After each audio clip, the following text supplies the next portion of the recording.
What's the good word, y'all? DKB here. So the New York Jets, as of the time you're watching this video, have just recently put out the first unofficial depth chart for the season. There's a few caveats real quick. The first thing will be to keep in mind this is a very fluid list. There's a lot of factors that can impact seeing movement up and down even as soon as tomorrow, and that could be things like injuries, recent free agent signings, as well as just them modifying things based off performance and maybe settling positional battles. The second key thing would be that you guys may see rookies on this list that are further down than what you'd expect. Consider it kind of like rookie hazing by the coaching staff, where it's kind of that general mantra that the rookies need to earn their position, that they're penciled in on the depth chart. So you may see them lower than some players that obviously either haven't even been practicing maybe, or just due to what we've seen last year, maybe scheduled ahead of them. So let's go ahead and dive into it. The stars of the show, the quarterback room. There's absolutely no surprises here. Zach Wilson's leading the way with Joe Flacco listed behind him as the main backup and Mike White running third string. That's aligned with everything that we've seen so far this offseason. Zach Wilson, arguably probably not the most consistent, but again, we understand that he is the franchise quarterback. It is still only his second season, and we've seen flashes of dominance, and those flashes have been a little bit more consistent.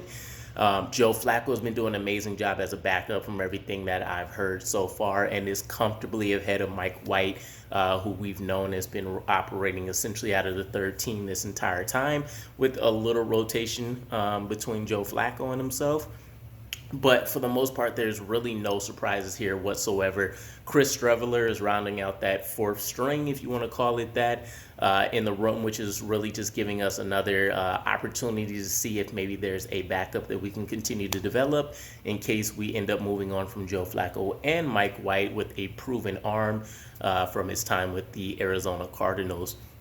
When we move into the running back room, here's going to be some of the first surprises. So Michael Carter leading the torch shouldn't be a shock to anyone. Breece Hall is definitely getting all the headlines, but Michael Carter is still doing any and everything possible to make it known that he's still going to have an effective and dominant season so far. Tevin Coleman's listed as the second string, and we know he hasn't really been able to practice and do much on the field at all, which is a huge shocker. And then I recently talked about, at least as far as my projections for this room, if we do a complete youth movement, I don't see him continuing to be on the roster. Breece Hall is listed as the third string, so this is part of that caveat that I mentioned to you guys before. Again, rookie hazing, there's not much to say. By the time the official depth chart before week one comes out, we're definitely going to see Breece Hall essentially listed as a running back 1B. It's not even technically second string. And then for our fourth string guys, we have Ty Johnson, Lamichael P. Ryan, and then Zonovan Knight. So my predictions, I think it'll still come to fruition, will be Michael Carter, Breece Hall, Zonovan Knight, and then I'm thinking Ty Johnson. I only see Lamichael P. Ryan beating him out if he really shows that he can dominate situational football circumstances, such as goal lines, and a lot of those like 3rd and 3s or shorter, and of course fourth down applies to that as well, distances, and maybe if he shows a little bit more hands. I think Ty Johnson's been able to show the production as a rusher, whereas Lamichael P. Ryan has struggled a little bit, but he's definitely our biggest body type on there. So when it definitely comes to those goal line situations, those 3rd and shorts, where we're looking to move the pile, he just offers a little bit more. Fullback, of course, we only have Nick Baldwin, so there shouldn't be any surprises there. Trayvon Wesco is still going to be enlisted as a tight end. Now, when we look at one of the wide receiver positions, we start off with Corey Davis. Depending on what your thoughts are, it is what it is, but essentially let's call him wide receiver 1. Lined up behind him in the second, we have Denzel Mims. Interesting situation there. We'll come back to it real quick. Rashard Davis is listed behind Mims, and then Irvin Charles is listed behind Rashard Davis. Now, pending any movements with Denzel Mims, I think this would be the setup that would excite a lot of us, because the expectation for Denzel Mims was hopefully he flashed and dominated this season to whatever that looked like, right? If he's playing as a 3rd or 4th wide receiver, let's say 500 yards, 500 to 600 yards, 4 or 5 touchdowns, I think would have got people excited. The feeling that we had originally, that is, Denzel Mims made the roster. Unless Corey Davis had an absolutely unbelievable season, we will move on from him in favor of getting a younger, potentially better option, or at least one that's developing, in Denzel Mims, and we still have him for an additional year, and then we built up his value. We can move on from him. Otherwise, though, it's interesting to see Rashard Davis and Irvin Charles lined up behind them as well. But keep in mind, the undrafted free agents have been going crazy since training camp started. It's interesting that we didn't really hear as much news about them during mandatory mini camps. But again, if they were ever going to start breaking out, training camp would have been a time where there's padded practices. Basically, everything's about as full go as the coaching staff is comfortable allowing, which means there's really no excuses for underperforming. Now, when we take a look at the slot role for wide receiver, we have Braxton Barrios leading the way. We have Jeff Smith behind him, and then we have Calvin Jackson. I want to say there's no surprises. I thought maybe we would see Garrett Wilson in there, but this makes sense for a number of reasons. Now, Braxton Barrios is kind of our do-it-all guy. Hold on, the name's right there. I'm forgetting the guy that we used to have. I want to say his name was Braxton, but either way, we used to have another do-it-all kind of wide receiver weapon where he definitely was able to be productive as a wide receiver, but his bread and butter was definitely just kind of giving us an infusion of energy by making impact plays, and that might be on sweeps, that might be on gadget plays, wildcat formations, etc. Braxton Barrios is essentially a pure slot receiver for us. He's not really lining up on the outside other than, maybe 25 snaps in the entire season. So I have no concerns there. Jeff Smith, he was on fire for a long time during minicamp. Depending on what you've seen from the beat writers, they essentially labeled him the best player in mandatory minicamp. And then we have Calvin Jackson, who was having a strong offseason as well behind them. No real surprises there for me, unless, depending on the lineup, you can say Garrett Wilson should be above Braxton Barrios, especially considering he should be part of this core future moving forward. But again, he's a rookie. It's a little bit of nitpicking. And then, of course, at the number 2 position, we're seeing Elijah Moore leading the way there. Garrett Wilson behind him, Tariq Black, and then Keyshawn Abram. Now, most of the players that we're seeing that broke out, the names like Calvin Jackson, and then we mentioned Rashard Davis and Irvin Charles earlier. These are all guys that are really, Jeff Smith, all of them. They're all guys that are really fighting for, let's say, 2 positions, right? Elijah Moore, Corey Davis, Braxton Barrios, and Garrett Wilson are all locking up the top 4 spots. Do we feel comfortable keeping 6 receivers? Are we able to, depending on what happens? And I would say specifically look to the defensive line, because that's going to be one of the first indicators of how much leeway we're going to have on offense. I'm not really surprised. It's good to know that we finally have our starting receivers down pat. There's not question marks about the talent per se. There's hiccups in there we might be concerned about. Corey Davis's hand still being a little bit shaky. The green and white scrimmage definitely had a lot more drops than we would have expected. But again, people getting back into tune with things, our secondary being much more improved. I'm not going to worry about it unless it ends up showing up consistently. And then, of course, for our tight end room, CJ Uzoma is still actually listed as tight end 1 here, where I think the majority of us feel like Tyler Conklin has dominated the offseason, and he feels like he has a much better rapport with why am I forgetting the name? With Zach Wilson. And it's shown. I mean, even as recent as the green and white scrimmage, to just kind of go back to that, he dominated the, I think they were running 11 on 11s before the game even started. And then once the game started, I believe he was the only person to catch the single touchdown thrown by Zach Wilson. If not, then he was the guy that definitely still had 2 to 3 receptions on that drive that Zach Wilson went perfect on. So it's lovely to see that we're comfortable at those first two positions. Jeremy Ruckert, ideally, he's slotted in with the fourth string guys here. So to go through the rest of the list, we have Trayvon Wesco at 3. And then in the fourth string, we have Kenny Yeboah, Lawrence Cager, Jeremy Ruckert. Keep in mind, again, Jeremy Ruckert's a rookie. We know he's, unless there's a surprise that gets tossed out here, he's going to be on this final 53-man roster. Trayvon Wesco, a little bit up in the air. It's going to depend on his battle with Nick Baldwin and that hybrid role that he's essentially going to be playing.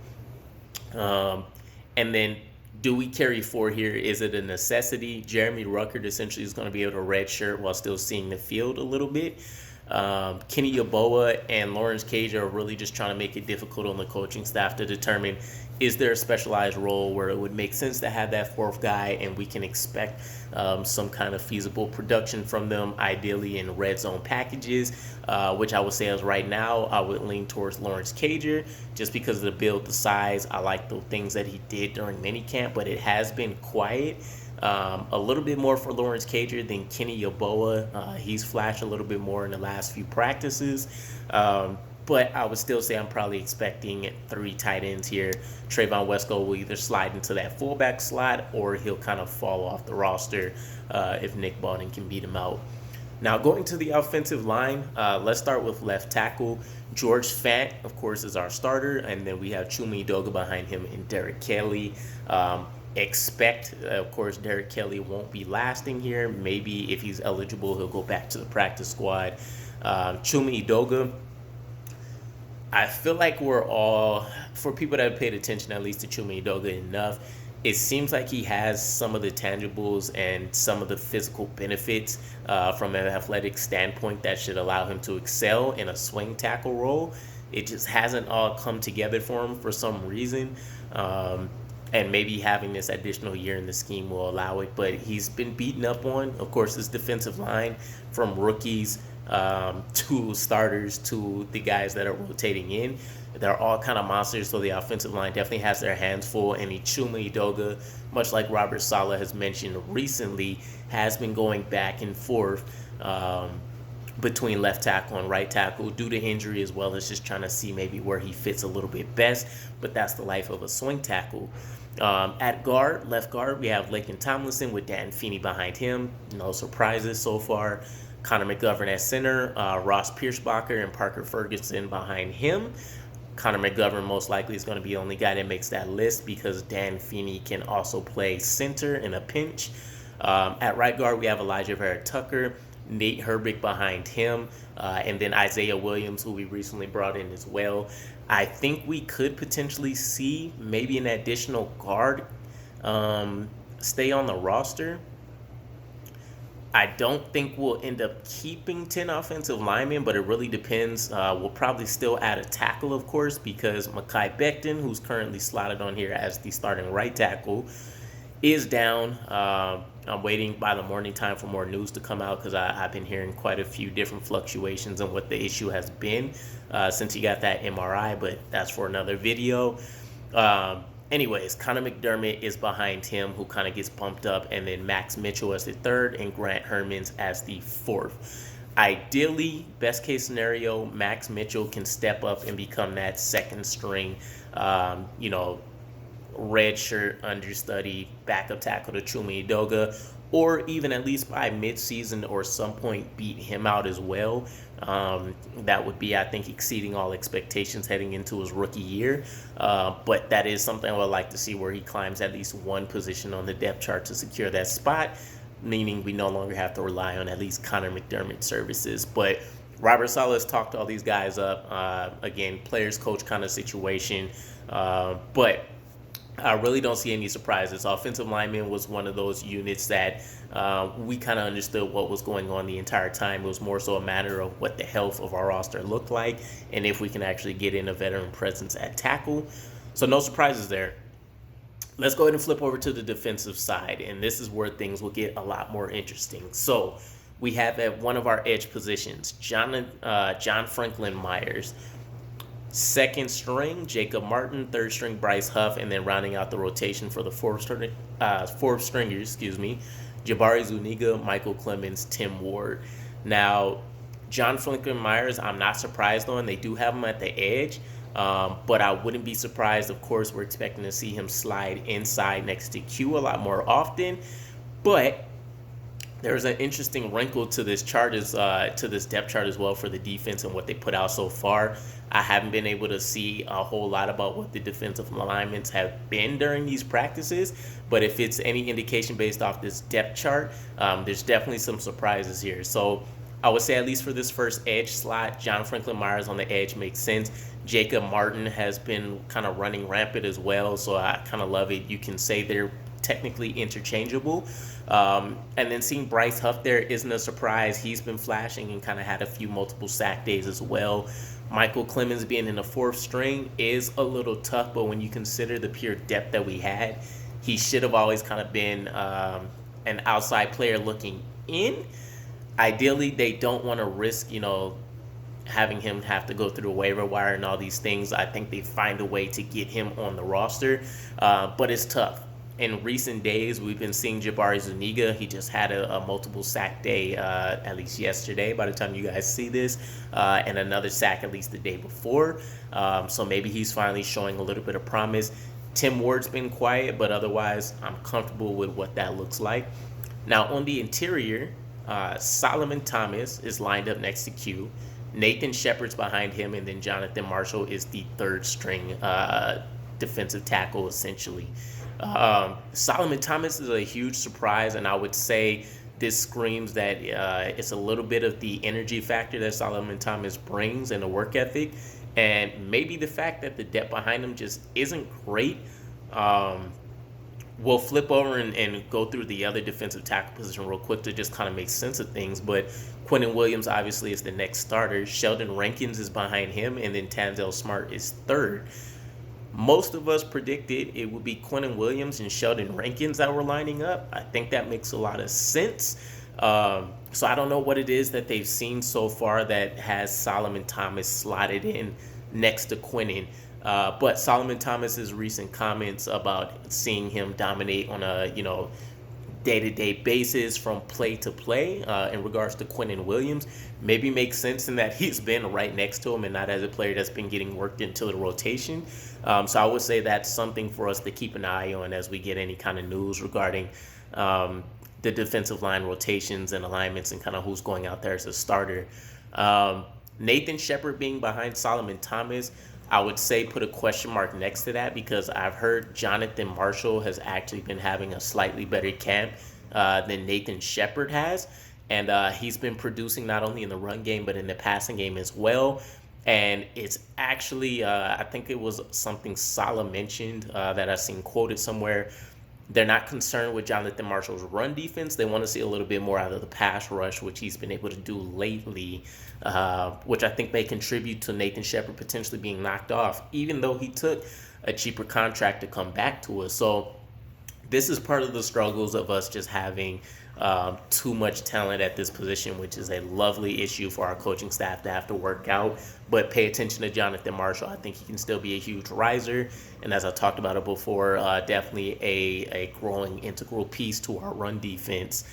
With Quentin Williams, it's not really any surprises other than Sheldon Rankins isn't aligned as the starter next to him. With him being comfortably behind him, though, I'm perfectly okay with that.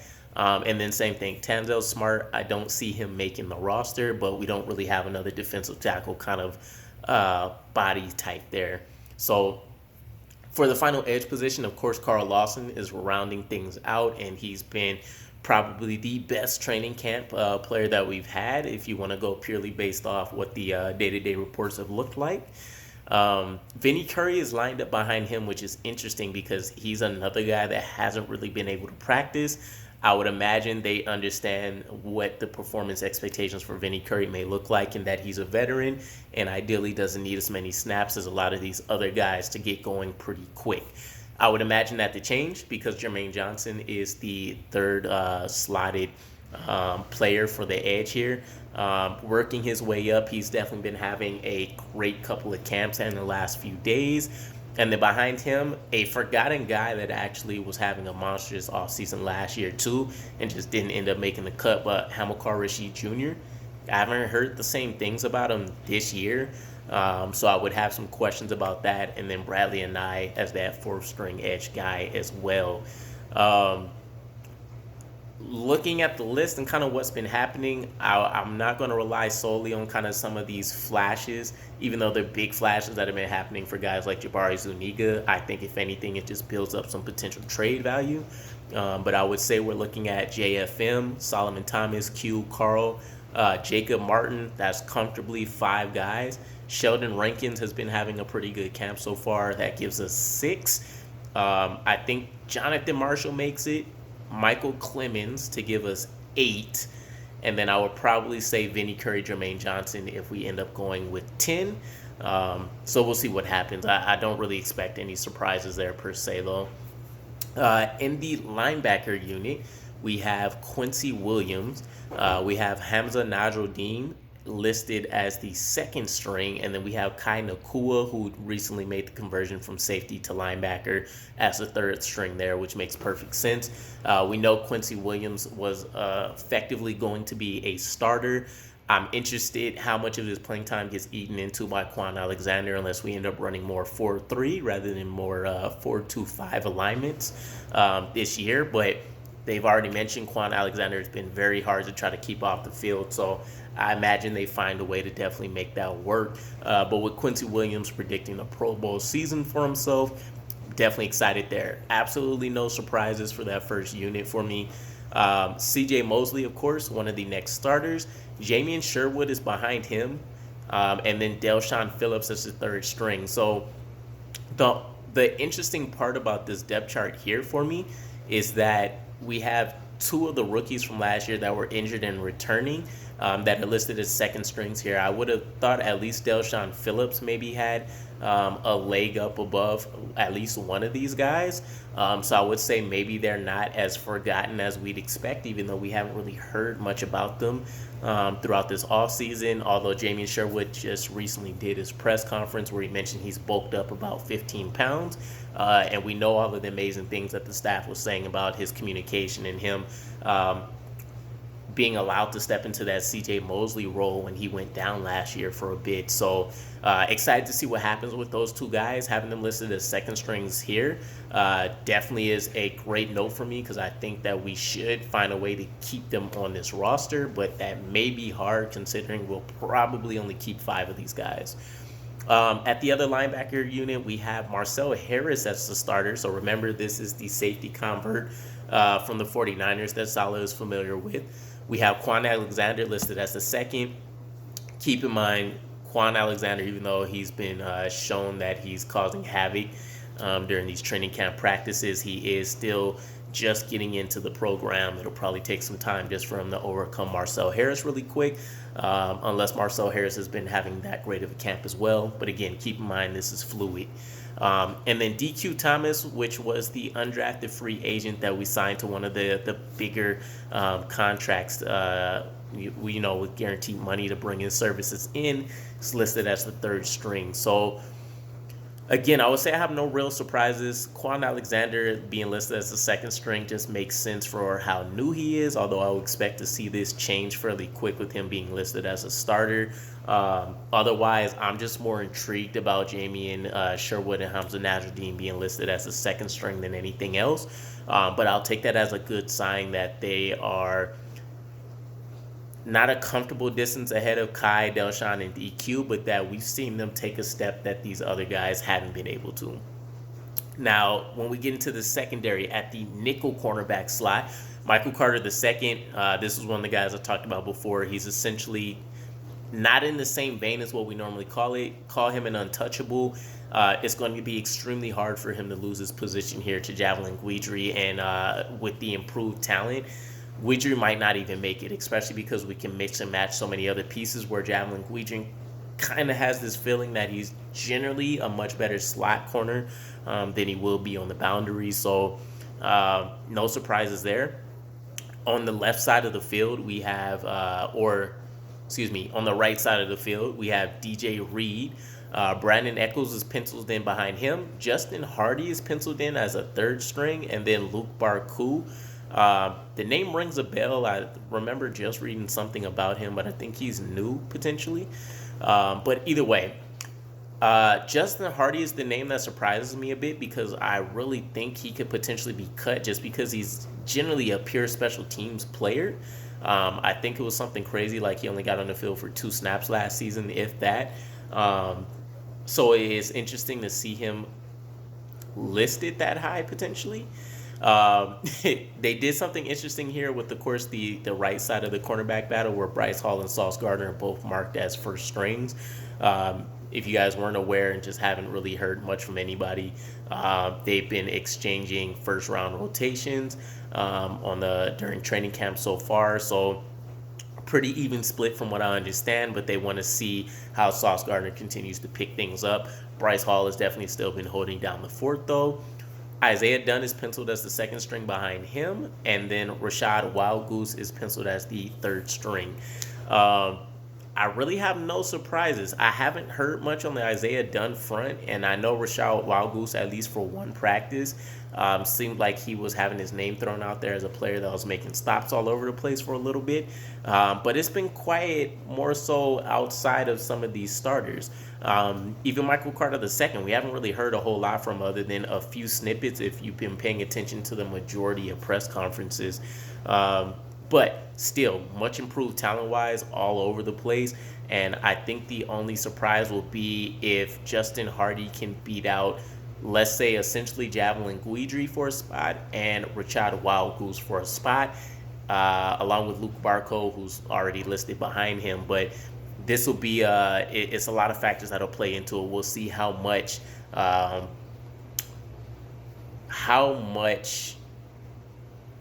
Robert Saleh actually ends up valuing the special teams. It won't be a huge miss just because the influx of other special team aces that we brought in, but we know that he's a highly effective guy on special teams, and we'll definitely miss him regardless.